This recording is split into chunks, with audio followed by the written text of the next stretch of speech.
back to another episode of My Dad Died, Now What? And I realized before I hadn't told you guys why I started doing this or what's the end goal, so let me go ahead and get into it. The reason that we started doing this was because before April 8th, I had a whole vision and plan for rebranding and starting my podcast again. And then got derailed because of all the things that happened. And I realized that if I did want to continue that dream and I did want to launch the podcast the way that I wanted to, I should probably sort and work and heal through this instead of just barreling into, your Happy Place Events variety show, which is eventually what this will become. So I wanted to take a chance to share with you guys that that'll be the end goal. And that's why this got started. So now that we've addressed that, let's get back to what we were talking about before. Back to where we started.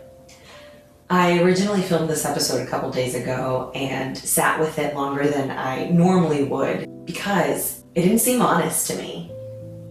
And then after I had the episode and I watched it, I had a great cathartic cry over the weekend. I did I'm gonna curl up in bed and hide from the world, which I had sorely needed to do for a very long time. And then wanted to revisit this. So here we are revisiting it after a nice solid sob fest, cry, like you name it, just boogers, ugly face crying, all of it. And it was, at the moment it didn't feel good, but right now it does feel good to now come and be like, okay, we're ready again. What I originally recorded was about how grief made me feel selfish, which was an odd awareness to have while going through the motions of being sad. Odd, you ask? Yes, because it didn't feel like it was part of the whole grief experience, right? Being selfish isn't on the anger, denial, acceptance spectrum, but lo and behold, I find myself feeling just like that. And so I started to dive deeper in that sentiment. Why was I feeling selfish? What was the selfish feeling? And it felt that I didn't want to face the reality. And it felt very personal that I was going through this situation, right? Because putting aside that it was a tragic accident and a lot of people perished and a lot of people, countless people have been affected by what happened, I took it very personally. I felt a huge ego trip coming. I just felt like, what am I supposed to do? Now I'm left behind.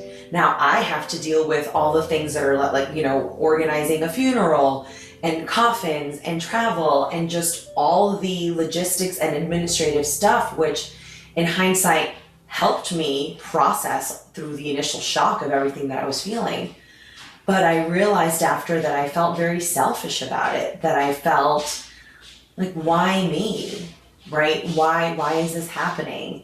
And it was an odd feeling to say out loud. I remember telling my husband, like, wow, grief has made me really aware of how selfish we can be as human beings because we never have enough time, even though we had the time allotted.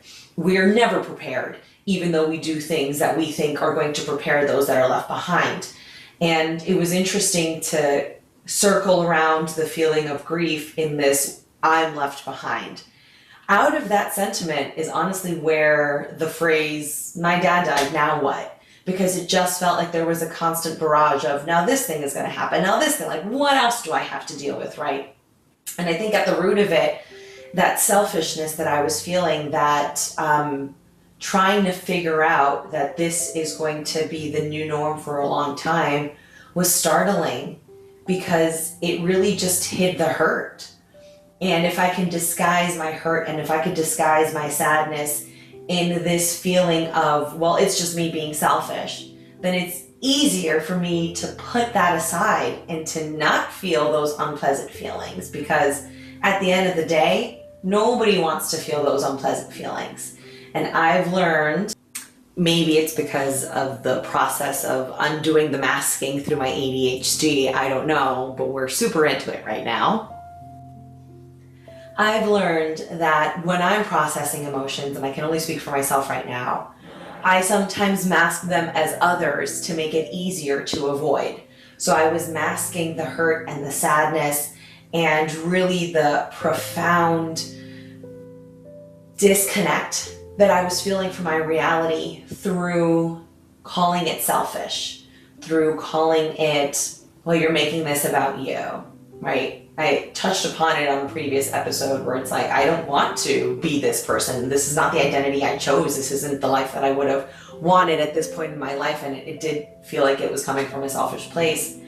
And then the kicker is that to heal and to spend some time with yourself and to come to terms with what you're going through, you need a level of self-care, which is why I didn't journal, because journaling is self-care. And what did self-care feel like for me? Like it was selfish, when honestly it could have been the most selfless thing I do in taking care of myself, in acknowledging those emotions, in witnessing myself being sad in a way I had never felt sad before, and am now continually feeling to different extents, but I'm living with that sadness. I'm living with the anger that waves up every now and then, and I'm not labeling it as being selfish.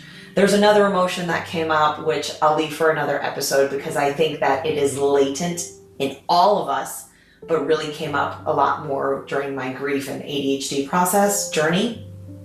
And I realized that when I started to peel back the, okay, I'm not being selfish, these are very appropriate things to be feeling through the guise of grief, through this thing that happens that you're dealing with. I was then beginning the process of naming the right feelings, feeling the right feelings, and processing through the wave of emotions. I only started wanting to talk about this when I did the journal, when I let all the feelings come out that I think I had been bottling down inside, when I asked for help through the empathy app to say, can I do this better? Am I doing this wrong? No, I was met with a very sympathetic and empathetic voice on the other side. It's like, you can't do this wrong even if you tried. This is just a natural human emotion.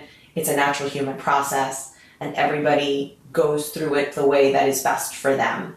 And I'm realizing that through that catharsis, through that being able to articulate and feel, and not being afraid to feel in order to articulate better, led me to here, wanting to become a cleaner vessel, which I had mentioned before. I wanted to start recording content. I wanted to get my children-centered, Zumba, event entertainment, podcast, variety show. I wanted to bring that to fruition for over a year now. And I remember sitting down at my desk earlier this year, having a content plan, having AI help me with the scheduling of when would be good to, record this versus that, how to diversify the content so I'm not just giving you the same all the time. And then I get interrupted. And then again, I felt selfish for feeling that way. And then I kept asking, well, how can I do this super happy and bubbly brand when I don't feel remotely happy or bubbly? And I wasn't ready to feel any type of joy, because what I felt was a profound sadness that I have never felt before. And so through this cleaning out of the closet, if you will, of the emotions and unpacking my psyche through the guise of grief and ADHD, allowing for the creative space to open up again, to bring you joyful things and to bring you fun and to bring children everywhere something that's exciting, where they're entertained and maybe educated and maybe, taught about the way that we process the things that we process. And side note, my kids already asked to be on the channel, so with their consent, they might make some appearances as well, with maybe a performance or two, or sharing something with you. They're always coming up with fun facts that I thoroughly enjoy having conversations with them about, and asking Google to follow up, because their insatiability for life and learning is inspiring for me. And since they want to be a part of this journey, I welcome them to be so too. That being said, You now have a better understanding of what inspired this, what led me here, why I'm sharing the things that I'm sharing. On the next episode, I'll divulge a little bit more information as to what happened with my dad and why it was unexpected, as well as another emotion or another layer that is not on the grief spectrum, if you will. And then right after that, I have a super special show that I want to put on, or I guess a closing performance, if you will, to end the series. My dad died, now what? And then make way for the now what, which has just been bursting out and I think is finally ready to come through. Thanks for watching. If you haven't already, like, subscribe, comment below. All right, thank you guys.